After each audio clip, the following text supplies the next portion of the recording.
On aimerait croire qu'une innovation remarquable apporte à son auteur une compensation financière ou à tout le moins une place dans l'histoire. Vous serez scandalisé d'apprendre l'histoire de cet homme dont les inventions ont révolutionné notre vie et qui est pratiquement tombé dans l'oubli.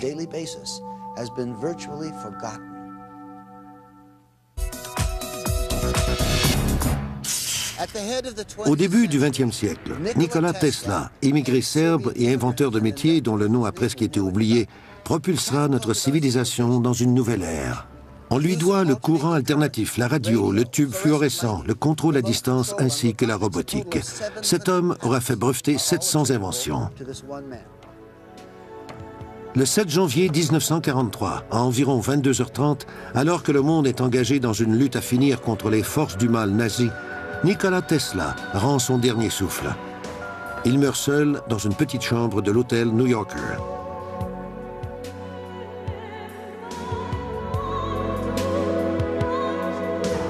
À l'extérieur, la ville bat son plein et lui de tous ses feux.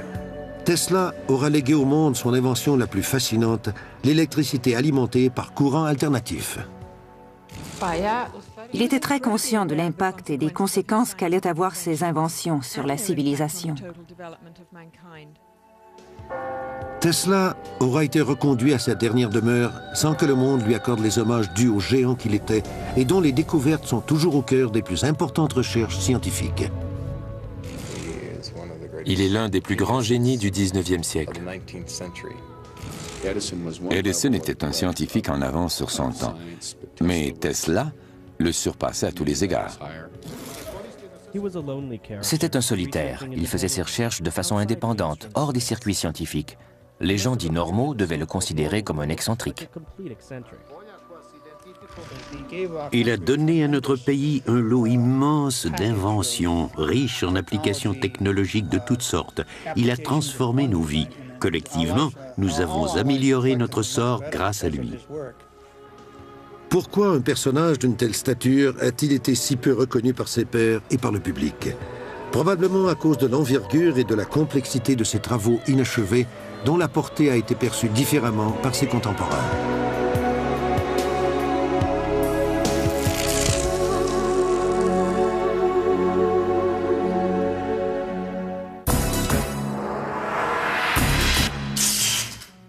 La légende veut que Nikola Tesla soit né sur le coup de minuit en 1856, durant un orage particulièrement violent. Sa plus grande aspiration, alors qu'il est un jeune homme, est de harnacher l'énergie des chutes Niagara. Il réalise son rêve et impose le courant alternatif. Aujourd'hui, près d'un demi-siècle après sa mort, le mystère entourant Tesla demeure entier. Pourquoi ses contributions à la science, nombreuses et éblouissantes, ont-elles sombré dans l'oubli? Philanthrope, doté d'un grand amour pour son pays d'adoption, Nikola Tesla est bien sûr surtout un génie à l'imagination débridée, qui correspond à l'idée que l'on se fait du scientifique un peu fou, dont le plus grand crime aura été d'être trop en avance sur son temps. Fils d'un pasteur très strict et d'une mère brillante et inventive, Tesla, un Serbe, grandit dans un petit village de Croatie. Doté d'une mémoire photographique exceptionnelle dès l'âge de 18 ans, il maîtrise 6 langues et commence à être reconnu comme un inventeur de haut calibre. Il possède un talent incroyable, celui de visualiser ses inventions. Il peut voir chaque élément d'une invention, les assembler, en vérifier le fonctionnement, y apporter des correctifs, et tout ce processus se déroule dans sa tête, même pendant qu'il dort. Depuis sa tendre enfance, Tesla était capable de visualiser des objets de façon si intense qu'il ne pouvait pas faire la différence entre un objet réel et le fruit de son imagination. En 1884, Nikola Tesla émigre aux États-Unis. Sans le sou, il se présente à Thomas Edison qui l'embauche immédiatement. Okay, Tesla, consider yourself introduced. Lorsque Tesla décrit à Edison son projet sur le courant alternatif et son système de moteur à courant polyphasé, beaucoup plus efficace que le système à courant continu d'Edison, ce dernier commence à voir en Tesla un dangereux compétiteur. Même si le système était meilleur que le sien, Edison ne supportait pas d'être déclassé. Les gens très compétitifs sont ainsi faits. Ils vont chercher à se détruire. Un prix est offert à quiconque réussit à harnacher et à transmettre l'énergie hydraulique de Niagara Falls à Buffalo, dans l'État de New York. Edison s'emploie à discréditer Tesla et son courant alternatif. Alternating current is a danger to human life. Start the generator.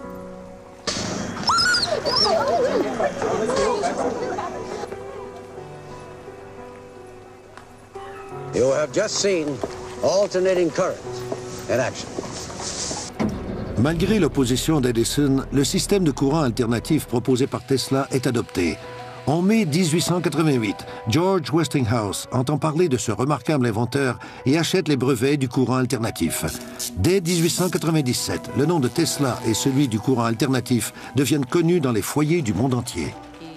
Il savait ce que l'implantation du courant alternatif et l'électrification signifiaient pour le monde entier. Les changements draconiens que ces inventions apporteraient à la vie quotidienne, à l'information en général et même à l'état mental des êtres humains.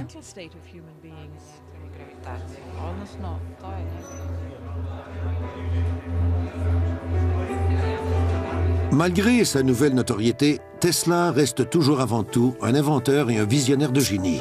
Il ne cherche pas à tirer profit de ses inventions. Ses percées remarquables dans le domaine de l'électricité à haute fréquence, incluant le radar, la radio, le néon et les tubes fluorescents, seront souvent attribuées à d'autres.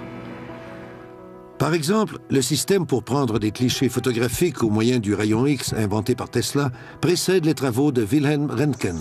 L'imagination fertile de Tesla lui fait entrevoir la possibilité d'Internet et de la télévision des décennies avant tout le monde. Malgré ces sauts dans le futur qui se sont avérés vrais, la tendance de Tesla à l'exagération et sa façon de présenter ses idées à la presse le desserviront et lui vaudront beaucoup de critiques. We must be able to transmit scenes from other places over long distances. Pictures, the news, energy, and why not matter too? Now we must liberate thought. We must set it free of limitations that space and time impose on it, and yet keep its principal characteristics. Now and in future centuries. Mystérieux et flamboyant, Tesla est toujours ravi de partager ses idées avec le monde entier.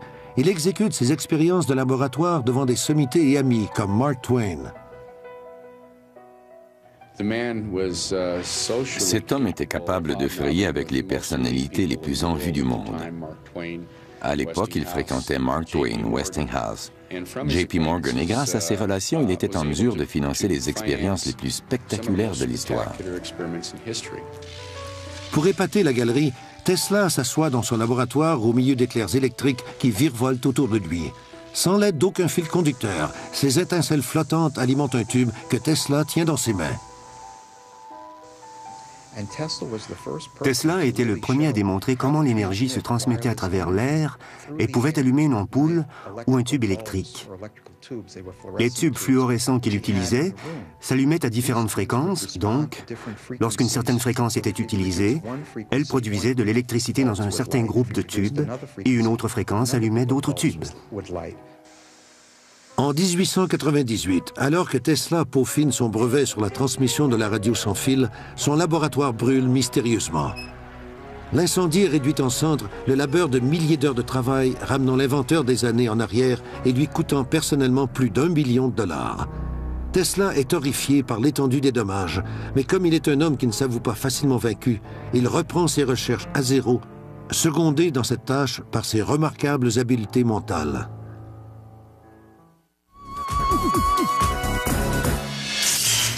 En 1899, Tesla emménage à Colorado Springs et poursuit ses expériences sur les ondes terrestres et atmosphériques.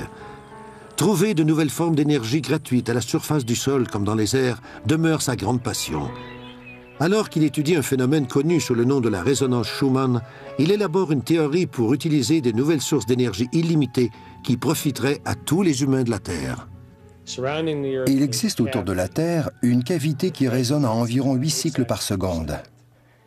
Cette cavité est comprise dans l'espace entre le sol que nous foulons et l'ionosphère. Cette bande, qui fait environ 60 km, est une caisse de résonance tridimensionnelle dans laquelle on peut transmettre de l'énergie électromagnétique de 8 Hz sans presque aucune atténuation. La résonance Schumann tire ses mégawatts d'énergie des éclairs qui se produisent plusieurs fois par seconde partout dans le monde.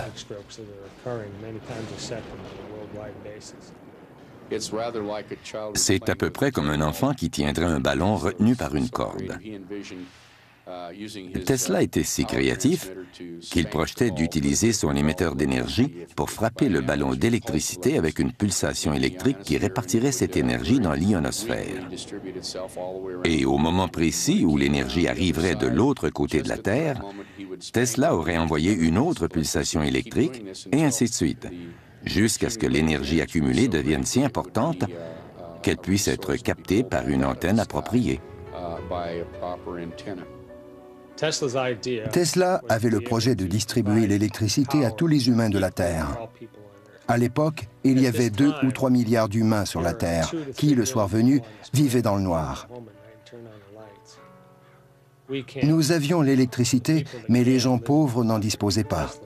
Tesla avait constaté que le monde était divisé en deux, ceux qui avaient accès à l'électricité et ceux qui n'y avaient pas accès, et il voulait que tous, sans exception, reçoivent l'électricité en cadeau. C'est à Colorado Springs que Tesla met au point la technologie qui lui permet de produire des courants à très haute tension. Lorsqu'il met l'interrupteur en marche, les éclairs qui apparaissent dans son laboratoire sont retransmis à l'antenne et à la boule de cuivre qui la surmonte. D'immenses éclairs bleus s'échappent alors vers le ciel et atteignent plus de 30 mètres. Le tonnerre provoqué par ces éclairs s'entend à 25 km à la ronde. Pour Tesla, c'est un couronnement, de la foudre fabriquée par l'homme. À Colorado Springs, il avait un transformateur de 56 kVA que George Westinghouse lui avait donné et qui pouvait atteindre 55 000 volts. Il s'est servi d'un émetteur pour augmenter la puissance de ce transformateur et a si bien réussi qu'il a fait sauter quelques génératrices de la centrale de Colorado Springs, située à 40 km plus loin.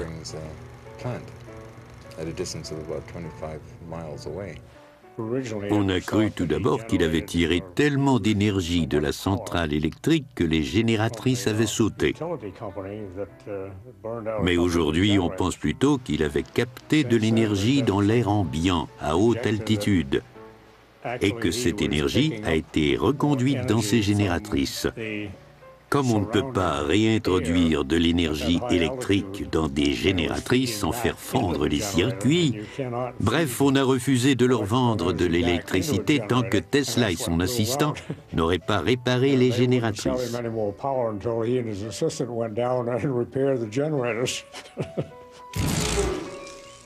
Tesla conclut que les courants d'énergie de la Terre peuvent être utilisés pour transmettre de l'électricité n'importe où sur la planète. Dans des expériences de laboratoire, il démontre que des ampoules électriques sans fil peuvent être alimentées par une source d'énergie située à plusieurs kilomètres du laboratoire. Ces expériences ouvrent la porte à une multitude de possibilités beaucoup plus sinistres. La fréquence des ondes alpha du cerveau humain se situe entre 6 et 8 Hz. La résonance de Schumann vibre à une fréquence entre 6 et 8 Hz. Tous les organismes se situent à l'intérieur de cette même fréquence. Donc, le cerveau, la Terre et tous les organismes vivants ont la même résonance électrique, entre 6 et 8 Hz. En contrôlant cette fameuse fréquence de façon électronique, on peut influencer les ondes cérébrales de l'humanité entière.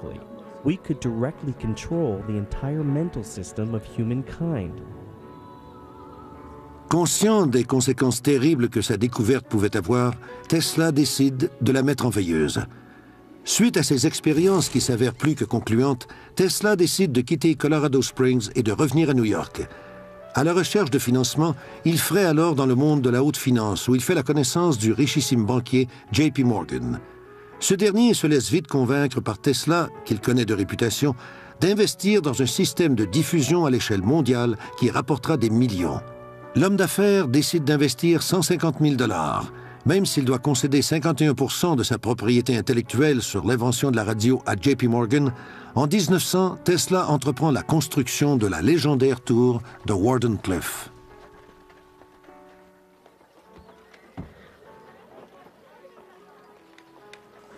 Tesla voulait prouver que l'énergie se retransmettait par ondes radio. Tesla avait convaincu ses investisseurs, mais c'était l'électricité qui l'intéressait avant tout. Alors que la tour est en construction, Tesla apprend que Guglielmo Marconi vient de retransmettre des ondes radio à travers l'Atlantique. Morgan menace de se retirer du projet. Loin de s'avouer vaincu, Tesla transforme le projet de la tour Wardenclyffe en un projet encore plus ambitieux. Il convainc Morgan qu'il peut ériger un système de tours qui lui permettra de capter l'énergie de l'ionosphère. Ces antennes géantes rendront possible la réalisation de son vieux rêve, celui de pouvoir transmettre l'électricité sans fil partout dans le monde, en d'autres mots, de l'énergie gratuite pour tous. Tesla a été traité de fou parce qu'il disait pouvoir générer de l'électricité sans carburant, sans énergie solaire et sans énergie éolienne. Et il le pouvait. C'était bien sûr quelque chose que les compagnies pétrolières voulaient empêcher à tout prix. Tesla était aussi capable de transmettre de l'énergie électrique sans fil à travers l'atmosphère. Morgan a mis fin au projet lorsque les conséquences commerciales sont apparues. Ne voyant aucun profit à retirer des installations de Tesla et convaincu que Marconi monopoliserait la radio, Morgan se retire. Ironiquement, 40 ans plus tard, la Cour suprême des États-Unis déclare que Marconi s'est servi des brevets déjà détenus par Tesla pour mettre au point sa technologie de la radio. Tesla est reconnu pour être l'inventeur de la transmission sans fil. Certains croient que le fiasco de Wardenclyffe n'est pas qu'une affaire d'argent. Ils soutiennent que Tesla lui-même aurait sabordé son projet de peur qu'il ne tombe entre les mains de gens peu scrupuleux, causant ainsi plus de mal que de bien aux hommes et à la planète. Même si à la fin Morgan a coupé les fonds pour le projet de la tour Wardenclyffe, je pense que ce projet n'a pas été stoppé par manque d'argent. Tesla y a mis fin parce que ses idées pouvaient servir à des fins militaires. C'est probablement la décision la plus sage qu'un scientifique peut prendre. Pour la première fois, Tesla reconnaît dans un article publié dans le New York Times que Wardenclyffe pouvait être utilisé pour abattre des avions. Il a fait marche arrière avant qu'une catastrophe dont il aurait été responsable se produise. Parce qu'en étant capable de soutirer et de diriger l'énergie de l'ionosphère, quelques 2 milliards de volts, il était en mesure de détruire une ville, une arme encore plus dévastatrice que la bombe atomique. Tesla a-t-il découvert l'arme de destruction ultime? La réponse à cette question n'est toujours pas claire. En 1915, une rumeur veut que Nikola Tesla et Thomas Edison reçoivent conjointement le prix Nobel, mais la rumeur s'avère fausse. 2 ans plus tard, Tesla reçoit la médaille Edison décernée par l'Institut américain des ingénieurs électriques. Toute la crédibilité que cette récompense aurait pu lui apporter est vite détruite par la propension de Tesla à se vanter que Wardenclyffe peut être utilisé pour modifier les conditions atmosphériques. Pendant la guerre, ils ont démoli la tour parce que les militaires croyaient qu'elle servait à espionner. 2 ou 3 charges de dynamite ont été nécessaires pour la faire tomber. Elle était si bien construite qu'ils ont eu du mal à la démolir. Mais avant que la tour ne soit détruite, on a fait des expériences sur les ondes scalaires. Tous les oiseaux, les mouettes, avaient déserté la région dans un périmètre de 30 km. Les pêcheurs se sont plaints qu'il n'y avait plus de poissons dans une zone de 15 à 25 km pendant que la station opérait. Les animaux avaient le même comportement étrange que l'on peut observer durant le jour ou les heures qui précèdent un tremblement de terre.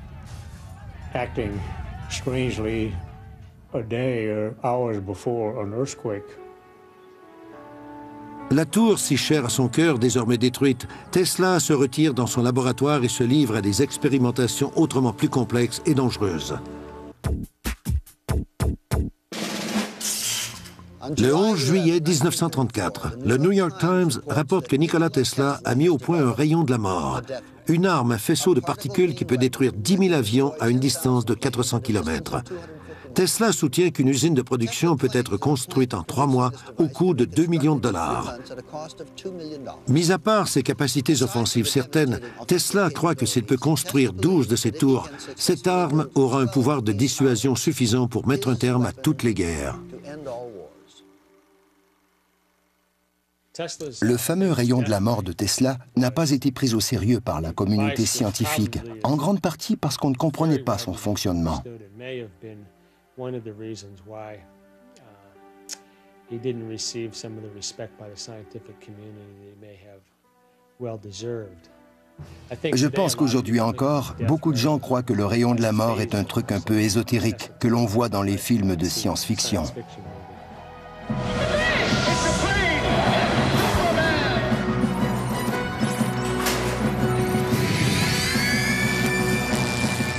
Le rayon de la mort terrifie le public, mais fascine Hollywood.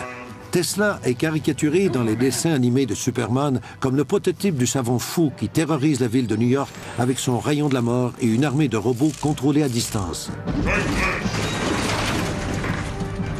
Le rayon de la mort inventé par Tesla dans les années 30 était une arme qui projetait un faisceau de particules.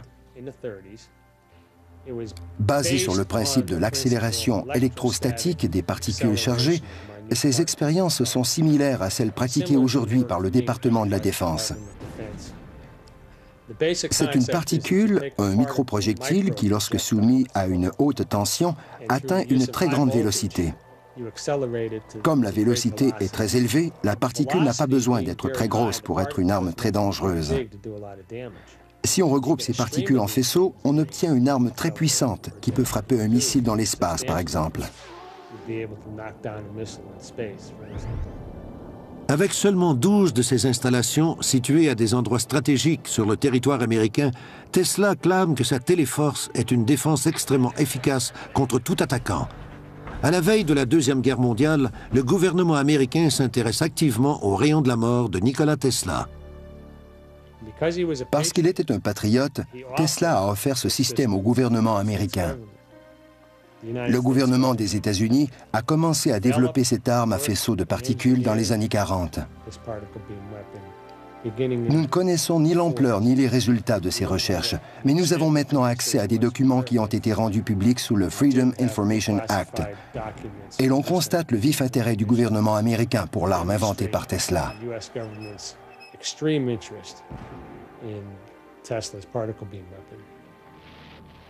Le New York Times déclare que le rayon de la mort, en projetant des rayons de particules à travers l'espace, peut causer la mort de millions de soldats et que c'est à ce jour incontestablement la plus grande invention de Tesla.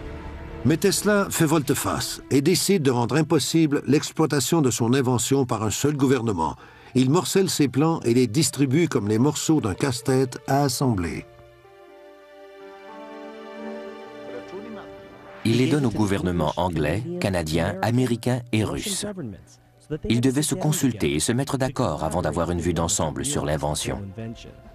Il s'était rendu compte que les gens n'étaient pas assez matures pour avoir cette information. C'est la raison pour laquelle Tesla avait forcé ses gouvernements à dépendre les uns des autres.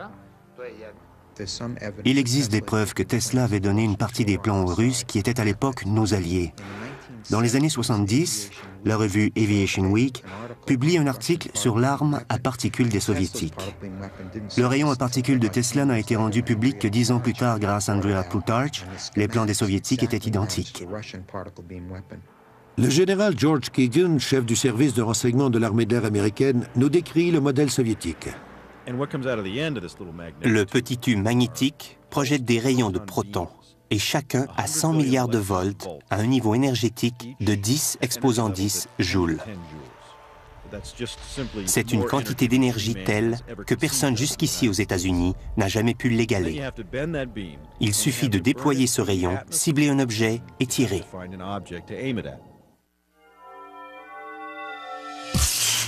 Le 16 mai 1935, Nikola Tesla fait parvenir aux scientifiques et aux ingénieurs russes une proposition concernant la haute tension et l'accélération des particules. En novembre de la même année, il reçoit en retour une longue liste de questions. Les historiens militaires croient que dès 1968, les Soviétiques ont complété à 100% leur programme de défense spatiale. J'ai appris de sources très sûres qu'en 1977, les Soviétiques s'apprêtaient à tester dans l'espace le laser le plus puissant de l'histoire, 10 fois plus puissant que tous les lasers développés aux États-Unis. Lorsque je suis devenu chef du service de renseignement de l'armée de l'air américaine, le premier geste que j'ai posé a été de déclarer que notre priorité numéro 1 serait de développer un tel projet. Nous avons rencontré 40 ou 50 des meilleurs physiciens nucléaires du monde libre, du calibre de Edward Teller. Pendant 6 ans, avec un budget de 60 millions de dollars, ces scientifiques ont travaillé un projet secret, nom de code, projet CISA. Leur but, développer un rayon à électrons qui soit capable d'abattre un engin balistique à portée intercontinentale. Ils ont échoué. Aujourd'hui, la Maison-Blanche et le département de la Défense gardent un silence embarrassé, alors que les techniciens et les scientifiques qui ont participé à ces recherches s'aperçoivent qu'après analyse, ils ont peut-être trompé les attentes de la population américaine.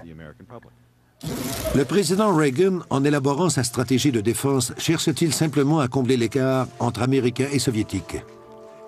All we can do is make sure that technology becomes the ally and protector of peace.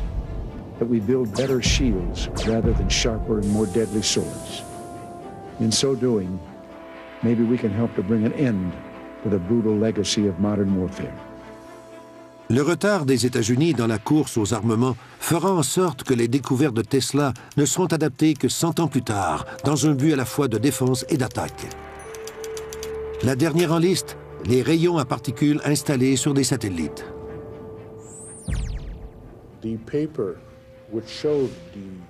Les documents qui décrivent la technologie pour construire la machine anti-guerre ont été finalement publiés par la société internationale Tesla.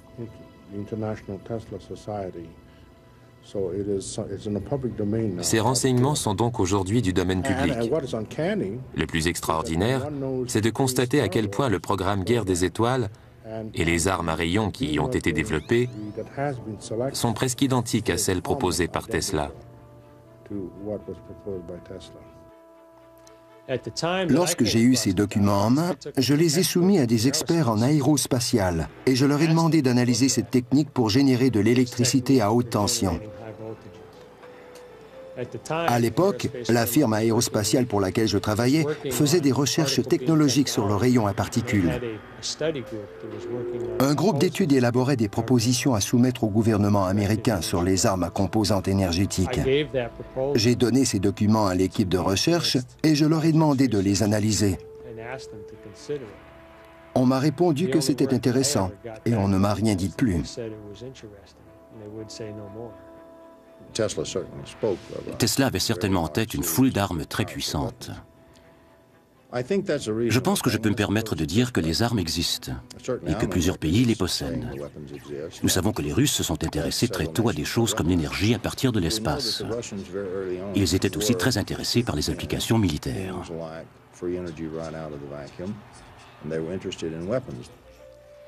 Qu'est-il advenu du rayon inventé par Tesla? Nous n'en avons plus entendu parler. Cette arme est peut-être soit au rencard ou actuellement utilisée. Peut-être est-elle en orbite. Nous l'ignorons. Il ne fait pas de doute qu'aujourd'hui, les Russes possèdent de telles armes. Et si ce que j'avance est vrai, et j'en suis absolument convaincu, 3 autres pays possèdent ces armes et surveillent activement la Russie. Ces 3 pays sont sympathiques aux États-Unis. Et je pense que cette situation a joué énormément dans la chute de l'Empire soviétique. 3 autres pays sont aujourd'hui en train de développer ce que j'appelle les armes Tesla, ou les armes à fréquence électromagnétique. Et ces nations sont hostiles aux États-Unis. Cette nouvelle donnée est assez inquiétante.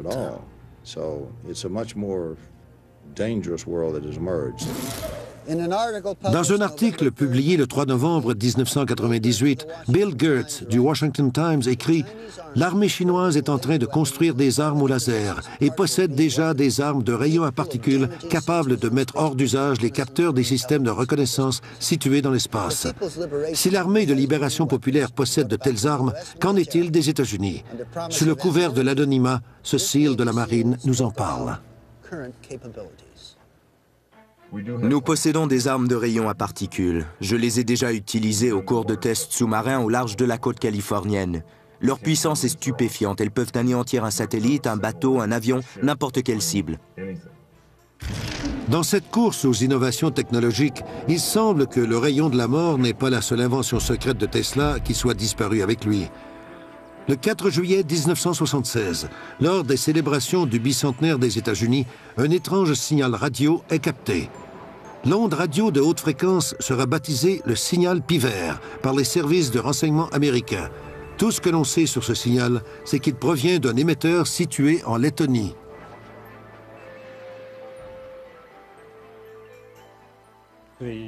Les Soviétiques ont mené des expériences en vue de créer une aurore artificielle.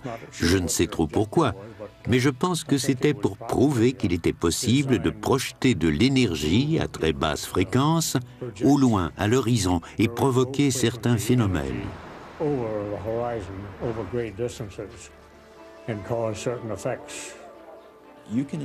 On peut reproduire l'effet qu'aurait une substance chimique sur un organisme vivant en utilisant des fréquences électromagnétiques extrêmement basses.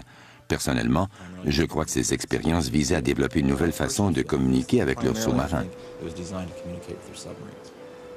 Le 13 juillet 1977, à 21h19 précises, le signal pivert cesse brusquement.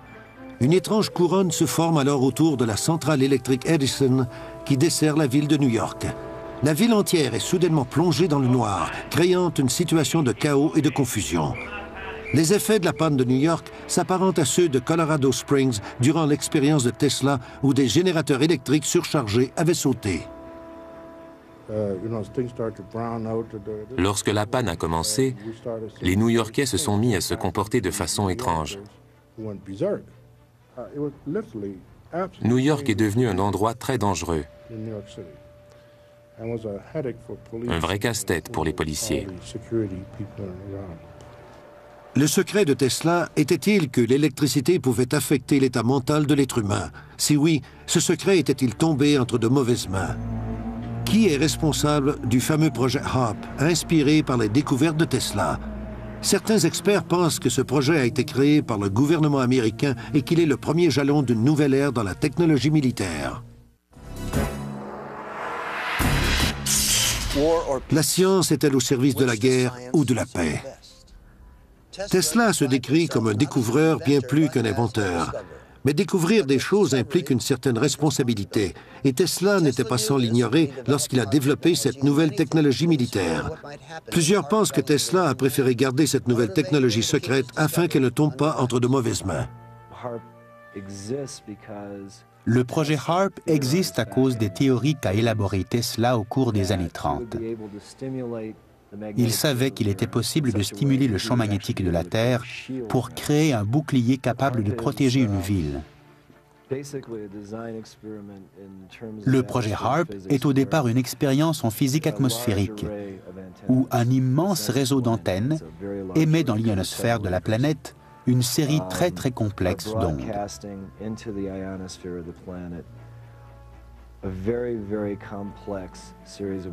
Et ces ondes sont spécifiquement conçues pour se conjuguer avec l'ionosphère, qui est une cavité de résonance.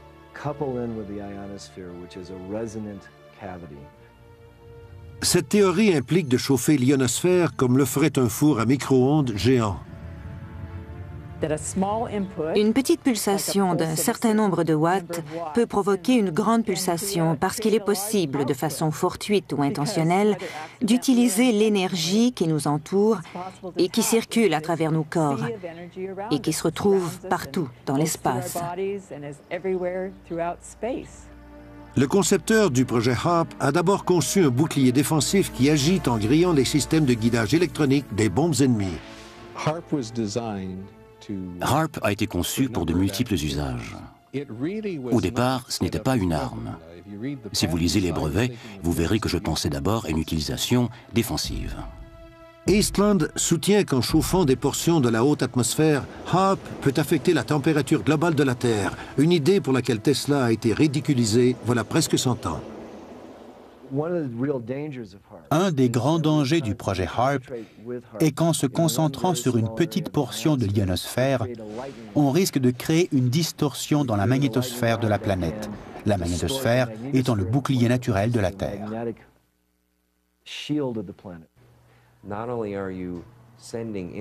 Non seulement envoie-t-on de l'énergie dans l'ionosphère, mais on crée surtout un couloir par lequel l'énergie entière de l'ionosphère pourra revenir à un endroit précis sur la Terre.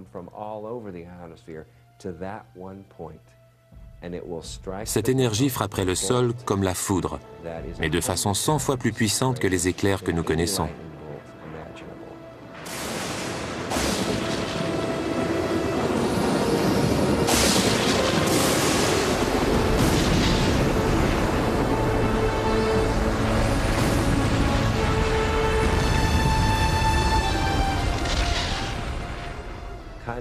La force de cette foudre serait équivalente à l'éruption de 3 ou 4 monts St. Helens par seconde.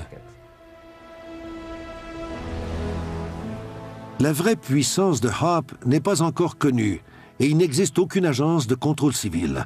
La possibilité que le projet HAARP soit capable de créer d'immenses perturbations à l'échelle planétaire, incluant la modification des conditions climatiques, un réchauffement global de la planète et même le ralentissement de l'orbite de la Terre, nous aide à comprendre pourquoi Tesla a détruit les plans de son invention.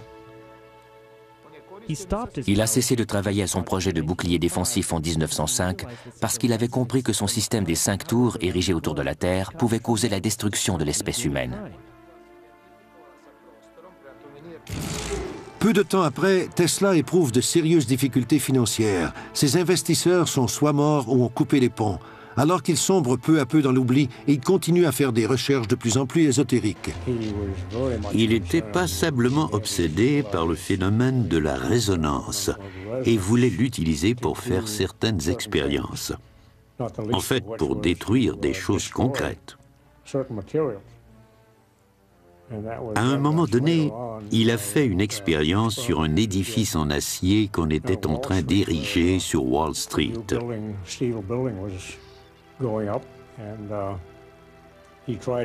Il diffusait des ondes avec un petit émetteur qui n'était rien d'autre qu'une espèce de vibrateur mécanique qui fonctionnait à pile.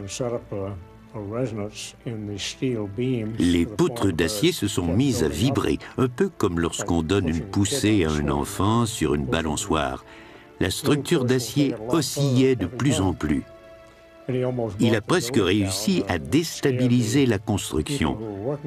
Les ouvriers qui y travaillaient ont eu la frousse de leur vie. Ils croyaient faire face à un tremblement de terre. Ils ont prévenu la police. Tesla a eu peur. Il a rassemblé son équipement et s'est vite enfui chez lui sans demander son reste. Il a été victime d'un autre incident malheureux qu'aujourd'hui on trouverait anodin, mais qui à l'époque a été considéré comme très sérieux. Il avait capté des ondes radio en provenance de l'espace. On sait aujourd'hui que des ondes radio sont émises par les planètes. La nouvelle a bien sûr causé toute une commotion, et tous les scientifiques se sont dit « mais quel fou, quel illuminé !» There were rumors you went to Colorado Springs in order to contact Mars, is that true? I never intended to. However, I recorded certain electrical impulses of unknown origin, and these were repeated at constantly timed intervals. It's possible they were a kind of signal from space. And did you in turn send them a message? Ask the Martians that question. Mr. Sessom, That's all today. No more questions, please. Les gens ont cru qu'il devenait fou.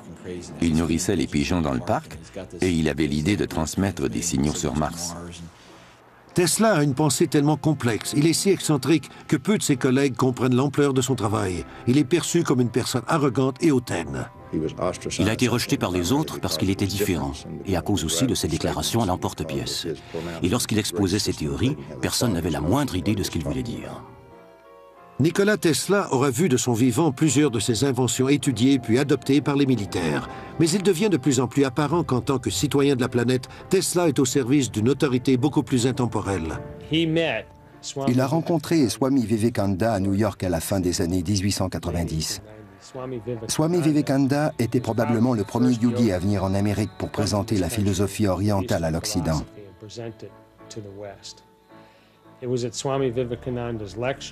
C'est au cours d'une de ses conférences que Tesla s'approprie la terminologie sanscrite et intègre des notions telles que la prana, akasha et celle de l'éther.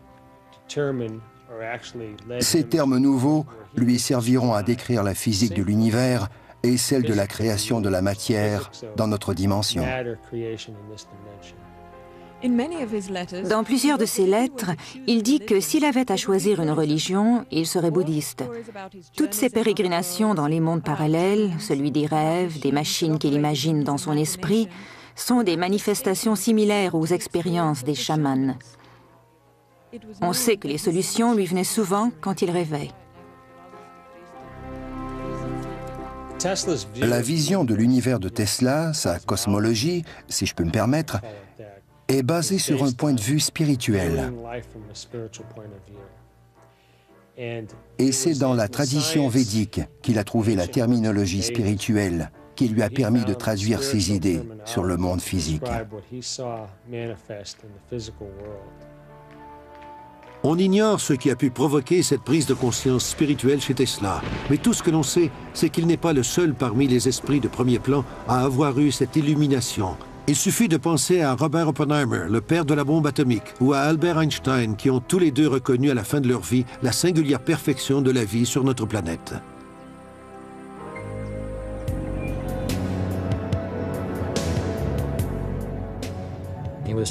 Il tentait de comprendre l'énergie et la résonance.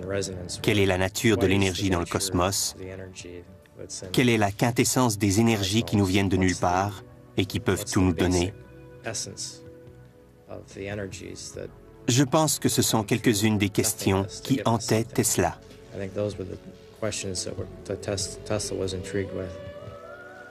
Lorsque Tesla s'éteint à l'âge de 87 ans, son héritage, plus de 700 brevets importants, tombe dans l'oubli, ignoré par presque tous, sauf par le gouvernement américain. À sa mort, les possessions de Tesla seront mises sous scellé dans un entrepôt gouvernemental pendant 10 ans. Des rapports officiels confirment que tous les documents de l'inventeur ont été microfilmés durant cette période. Et pourtant, aucune agence gouvernementale contactée à propos de l'existence de ces microfilms ne veut confirmer ou infirmer cette information. 10 ans après la mort de Tesla, le gouvernement américain nie avoir trouvé dans les papiers de Tesla des plans d'armes secrètes. Pourtant, les rumeurs quant à l'existence de tels plans persistent encore de nos jours. Mis à part le sort qui a été réservé aux découvertes secrètes de Tesla, ces inventions brevetées continuent à influencer notre vie, l'environnement, la science et la médecine d'aujourd'hui. Et c'est peut-être ce que Tesla avait en tête et que, tout compte fait, les découvertes secrètes de Nikola Tesla devraient rester justement secrètes.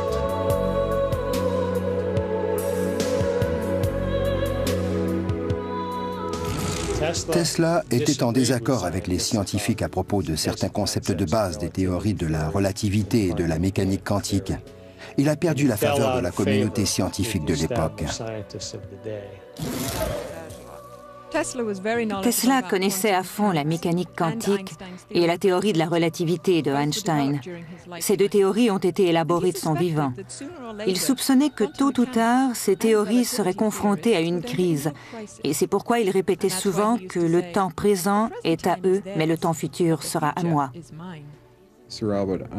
Albert Einstein disait aussi qu'il existait une foule de théories dans le monde et qu'elle n'était qu'un prélude à une découverte majeure dans le monde de la science et de la physique.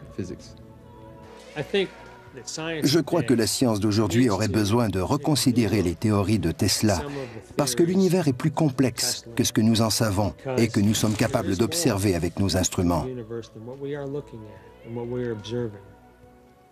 En tant qu'espèce pensante, nous avons atteint une étape dans notre évolution et nous sommes à deux doigts de comprendre et de manipuler l'espace, le temps et la gravité. Nous sommes à la veille d'une révolution technologique.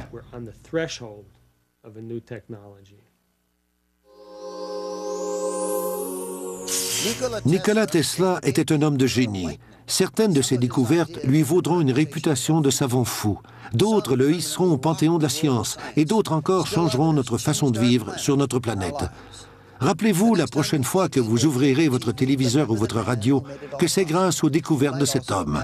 Vous pourriez aussi tenter de vous imaginer un monde où l'énergie serait accessible à tous, sans restriction, un monde sans fil.